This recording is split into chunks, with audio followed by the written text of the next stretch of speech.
We just talked about driving and pinning this back leg, okay?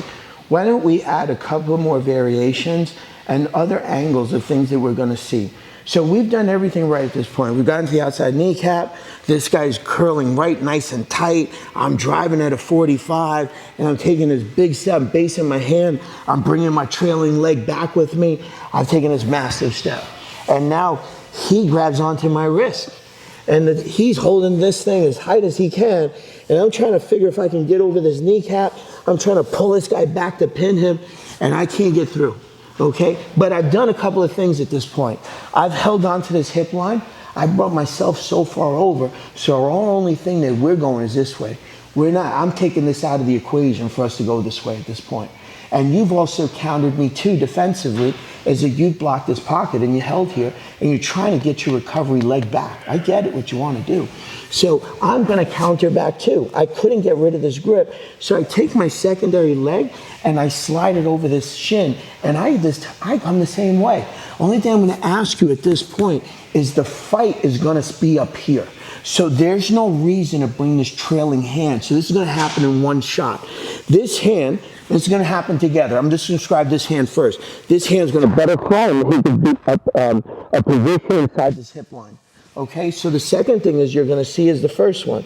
I'm going to base my hand, slide my kneecap over the top of this. So we're sitting here like this.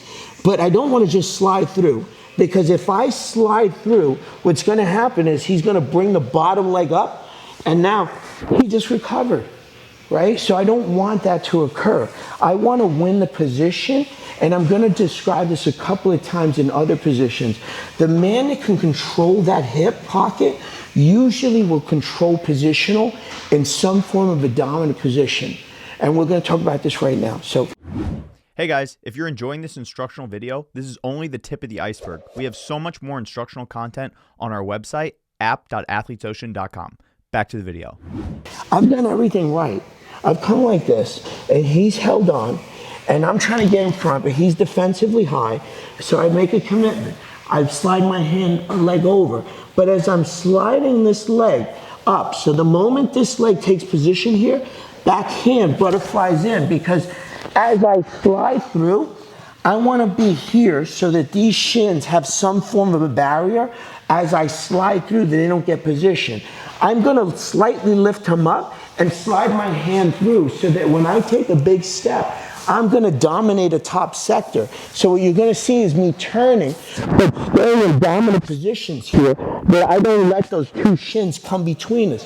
So as I'm getting to this point, I'm starting to release my top hand so that as I come through, I've never let go of this elbow, because this elbow is the determining factor for him to get to turtle. So as long as I can keep this elbow hoisted high, it's very difficult for him to finish off the finish off the turtle, or to recover some form of a dominant position. Also, worst case scenario, that both of my hands release. And I want to talk about this in a bigger context. Let's say this man doesn't let go of his hand for me, right? And I'm here like this, and I've just taken this kneecap, and I'm still feeling, I made my punch, and I'm shoved high, and I'm starting to come around, and I'm starting to get into a knee pin position. What's the worst case scenario? He comes to turtle.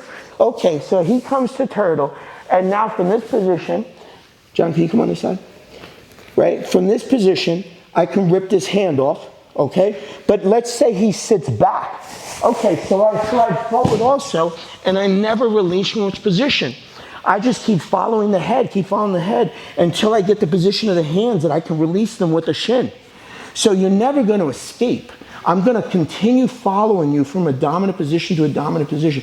So I just painted the scenario, the worst case. 90% of the time, if you win that battle, you're going to win the position. Now let's talk about the knee line next. If you guys want to master these positions and get better technically, there's way more of this content on app.athletesocean.com. Go check it out.